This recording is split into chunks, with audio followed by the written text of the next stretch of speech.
apa? Apa yang saya lihat dalam kubur saya tu gelap semua. Gelap semua. Masa dalam kubur dia kata apa? Dalam kubur saya gelap, tak nampak apa-apa pun. Tiba-tiba saya nampak saya ditakut. Maka saya nampak Syarif Kabir kata dia nampak ada satu titik putih. Satu titik putih dia makin lama makin besar sampai menjadi terang seluruh kubur dia gelap. Okey. Maka dia sedar daripada mimpi dia. Sebelum tu dia cerita, dia tanya, siapa kau yang menemankan aku ini? Siapa kau? Maka dia kata apa? Aku adalah Quran yang kau baca setiap hari. Kau setiap hari menemankan aku. Maksud menemankan aku apa? Kau sentiasa membaca aku. Al-Quran setiap hari kau baca. Maka hari ini aku temankan kau kalau kau tidak ada teman. Maka dia jaga. Dan dia meninggal tahun 2021. Sebelum tu dia meninggal, orang kebumikan mayat dia dalam keadaan wajah dia tersenyum. Orang mana tak? Orang Indonesia. Dia kacukan lah Arab dengan Indonesia. Dia lahir kat Madinah dan dia meninggal dekat ni, Indonesia. So nak beritahu apa dia pesan betul-betul. Tolonglah baca Quran. Nabi SAW hadis yang sahih, Iqra'u Qur'ana fa'innahu ya'ti yawmal qiyamati syafi'an li ashabi. Coba baca, Iqra'u Qur'ana fa'innahu ya'ti yawmal qiyamati syafi'an li ashabi. Maksudnya apa? Bacalah Quran. Quran nanti akan datang di akhirat nanti dalam keadaan apa? Dalam keadaan memberi syafaat kepada li ashabi, sahabat dia. Siapa sahabat dia? Maka sahabat ni akan sentiasa berada apa?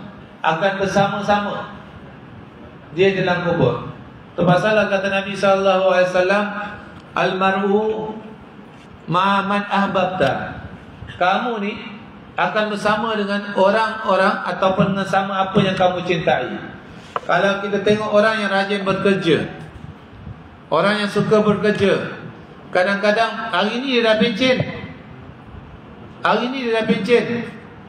tapi bila mana besok hari Isnin, dia boleh siap-siap pakai baju kerja, pakai name tag, pakai tie, pergi kerja. Orang rumah dia tanya, bang, nak pergi mana bang? Abang nak pergi kerja lah, hari ni hari Isnin. Kan abang mau pencen lah Jumaat lepas. Dah pencen. Sebab apa? Sebab dah terbiasa dengan kerja. Dah terbiasa bangun pagi. Dah terbiasa bangun pukul 6, redah jam untuk sampai tempat kerja. Maka kalau kamu biasakan Quran ini, bersama-sama kamu biasakan Quran setiap hari sebelum pergi kerja, sebelum solat subuh, sebelum tidur malam, kamu biasakan dengan Quran. Baca Quran sekurang-kurangnya, biasakan 300 ayat setiap hari. Boleh? Biasakan 300 ayat. Budak-budak muda ni biasa makan sampai gunung-gunung makan. Tak, kalau kita satu line tak ada. Ada orang satu line pun dikira juga. Kalau rajin satu hari satu line. Sebab orang yang baca Quran, dia tidak akan baca selai-selai sampai masa selai je. Sebab kamu macam minum air teh ais. Teh ais tu tinggi. Kalau kamu minum air tu sikit, kamu nak minum lagi tak? Nak minum sampai habis kan? Begitu juga orang yang baca Quran, rasa lebih daripada itu. Dia namanya kan halawatul ibadah.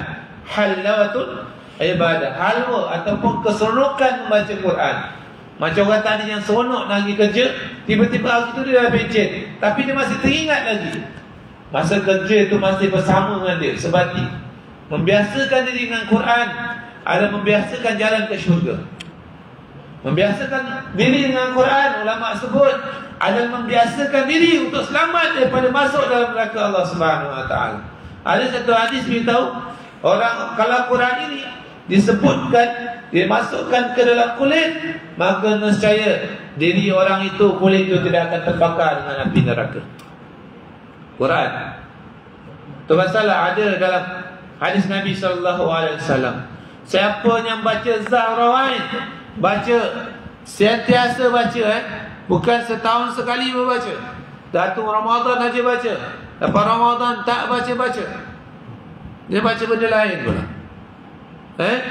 Maka orang yang baca Quran Zahrawain ini maksud suka baca Al-Baqarah dan Ali Imran, Allah Subhanahu Wa Taala bagi apa?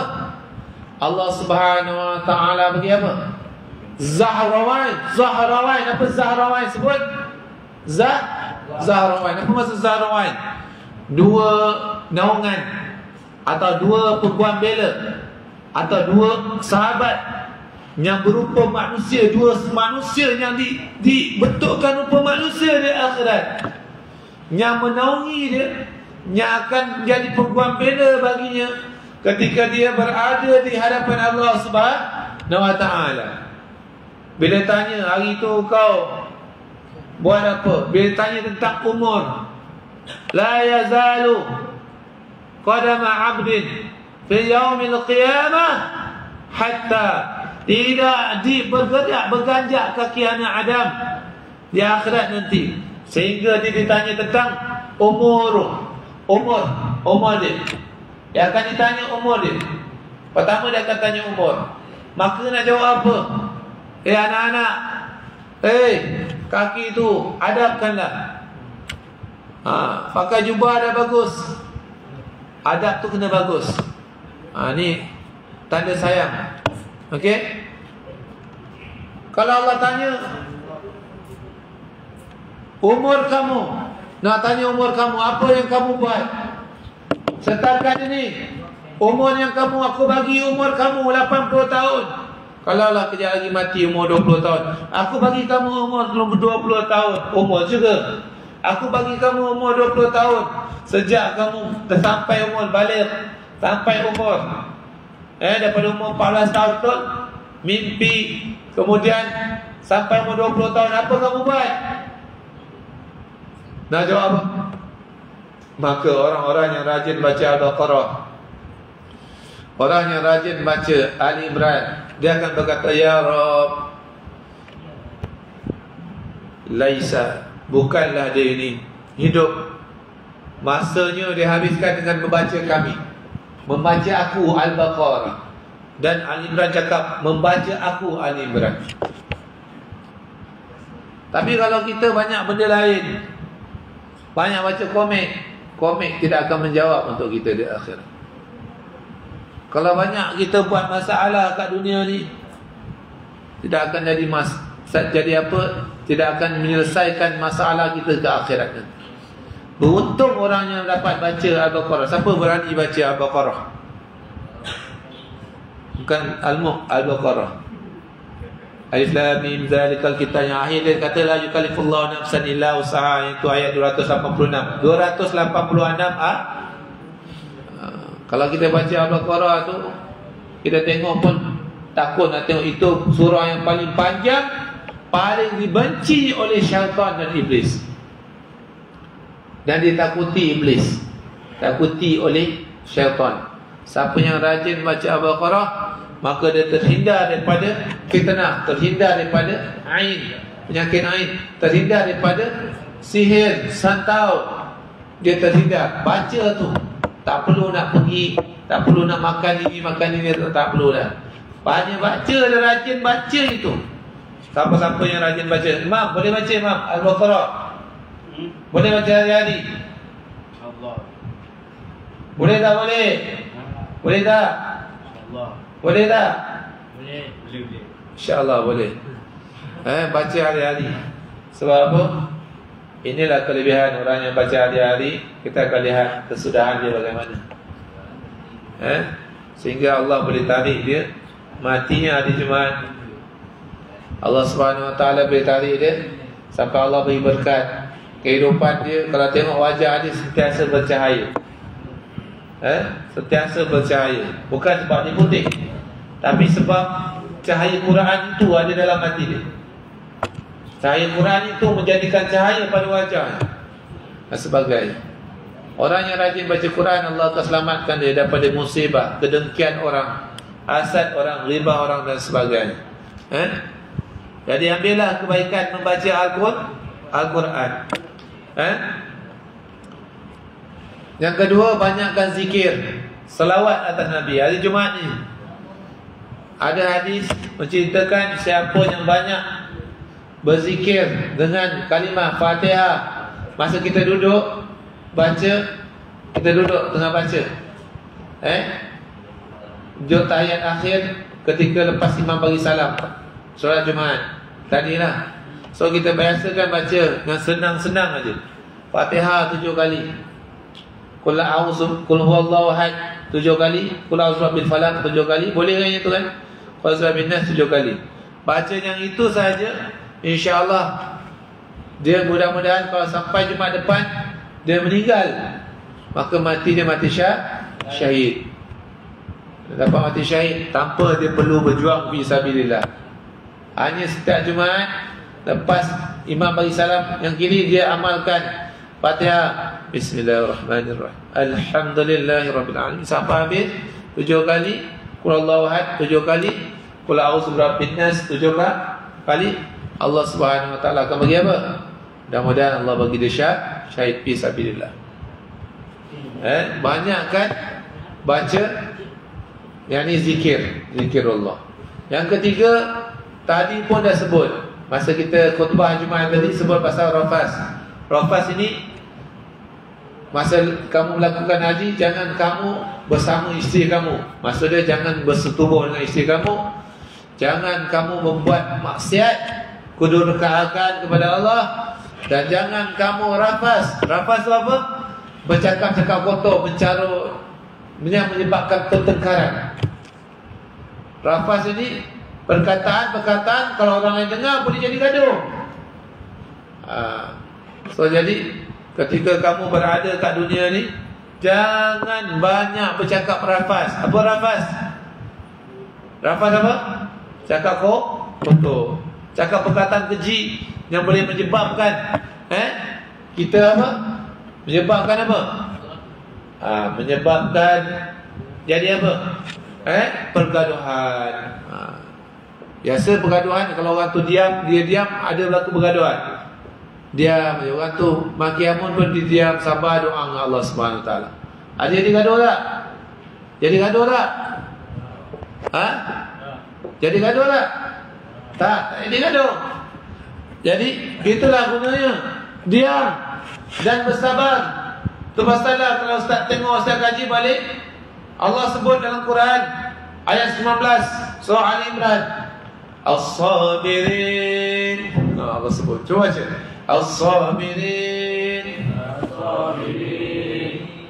Allah sebut dalam surah Al-Baqarah ayat 19. Tak perlu lupa. Tapi dalam masa yang sama Allah Subhanahu Wa Taala sebut ayat ini, ayat yang kata As-sabirin was-sadiqin wal-munfiqin wal-munfiqin wal-qanitin. As-sabirin, okey sama. As-sabirin was-sadiqin wal-qanitin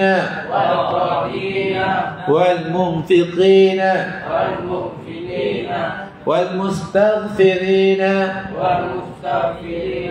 bil-ashar. Allah kata apa?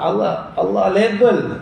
Dia tak cakap nama secara umum. Allah sebut dalam Quran ayat ni mukamat jelas ayat ini. Allah kata apa dalam ayat ke-17 daripada surah Ali Imran. Dan orang-orang yang sabar. Pertama-tama Allah sebut orang yang sabar. Orang yang sabar, orang yang benar. Orang sabar confirm dia akan jadi orang yang benar. Perkataannya akan benar. Orang sabar menahan diri dia daripada bercakap-cakap rafas. bercakap-cakap keji, insya-Allah Allah akan majukan dia menjadi orang yang benar. Orang yang benar perkataannya. Jangan sampai nanti Allah kata al-kadzib, kau ni pendusta. Nabi Allah sebut as-sadiq, kau ni orang yang benar. Allah sebut dalam Quran 4 ke 5 golongan ini. Orang yang sabar, orang yang benar, orang yang qanitin, orang yang tekun taat, orang yang mufikin, orang yang selalu buat sedekah, dan orang yang selalu mustaghfirin bil ashar, orang yang selalu mohon ampun di waktu sahur. Inilah. Saya tengok sekarang ni kat sini masih lagi mencarut. Betul tak? Betul tak? Kenapa mencarut? Dah biasa nak ke mati dalam keadaan mencarut. Malaikat nak datang, kita mencarut kat malaikat. Malaikat datang ambil nyawa kita. Mencarut kat malaikat, itu perkataan akhir kita. Azab ke atau nikmat kita akan dapat nanti? Azab. Azab Allah Subhanahu Wa Taala. Itu pasal orang yang biasa dengan mencarut, dia pasti akan mati dalam keadaan mencarut. Orang yang biasa dengan buruk sangka, dia pasti akan mati dalam keadaan celaka. Buruk sangka, suuzon. Lepas tu mencarut, rafas, suka cakap perkataan-perkataan yang kotor, maka orang ni tak selamat daripada mati yang baik, mati yang buruk. Tak selamat daripada mati yang buruk. Itu pasal lah, itu pasal lah kita ni kena biasakan. Kalaulah hari ni kita biasa cakap benda-benda yang kotor, betul tak? Betul tak? Betul tak? Boleh tak ubah? Ubahlah. Kau nak masuk mana? Syurga ke neraka? Syurga. Pilihan di tangan anda. Cakap syurga tapi kaki melunjur susah juga.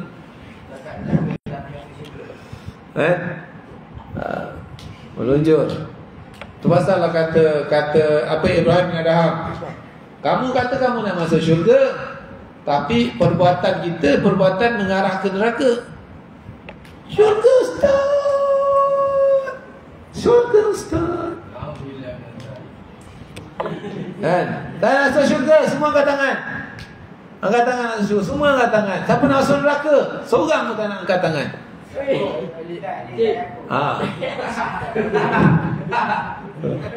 Nak masuk neraka? Nak masuk neraka? Nak? Dia tak faham tak apa lah. Kan? Kau kena bagi dia faham lah, tolong. Jangan gelakkan dia. Tolong dia. Tolong dia. Jangan kau sampai kau tolong dia, kau nak masuk neraka. Tolong kawan-kawan. Maksudnya yang pertama apa? Al-mar'u ma'aman ahbabta. Kamu ni akan bersama dengan apa yang kamu sukai, cintai. Apa yang kamu cintai itu cakap. Kalau kamu suka baca Quran, kamu akan mati dengan Quran. Kalau kamu suka zikir, kamu mati akan dengan zikir. Ada orang mati di darat dengan zikir Allah, Allah, dengan zikir. Kalau kamu suka dengan arak, maka kamu akan mati dengan arak. Kalau kamu suka dengan zina, maka kamu akan mati dalam keadaan berzina. Orang yang berzina ni tak lepas dari azab yang besar, dunia dan akhirat. Kalau kamu suka tinggal solat, maka kamu mati dalam keadaan tinggal solat. Na'udzubillah min dzalik. So kita mohon perlindungan Allah SWT. Boleh usahakan anak-anak, usahakan untuk jadi apa? Untuk mati dalam keadaan bersama apa yang kita cintai. Kamu mencintai apa? Kamu cintai apa? Kamu nak mati dengan apa? Sekarang inilah kamu buat sasaran kau. Aku nak mati dalam keadaan mencarut, teruskan mencarut. Aku nak mati dalam keadaan berzina, na'udzubillah, teruskan berzina. Tapi kalau aku nak mati dalam keadaan aku sentiasa baca Quran, kena sekarang kena usaha baca Quran. Dari sekarang kena tundukkan pandangan mata. Dari sekarang kena cakap benda-benda yang baik. Dari sekarang kena banyak zikir, banyak salat sunat, banyak mohon ampun dengan Allah, banyak jadi orang yang sabar. Wallahu a'lam bishawab. Sekarang itu saja insya-Allah. Malam ini ustaz mana datang malam ni? Ustaz Azhar terus. Ustaz Afiuddin kan? Diganti kalau Ustaz Effendi lah. Dan juga besok subuh Ustaz Effendi juga. Okey, Ahad adalah insya-Allah. Mudah-mudahan Allah berkati. Ya. Subuh esok. Subuh macam biasalah. Sekadar itu saja yang saya sampaikan. Mudah-mudahan Allah berikan kebaikan kepada kita. Saya dengan tasbih kifarah. Subhanakallahumma bihamdika asyhadu an la ilaha illa anta astaghfiruka wa atubu ilaik. Bismillahirrahmanirrahim. Wa la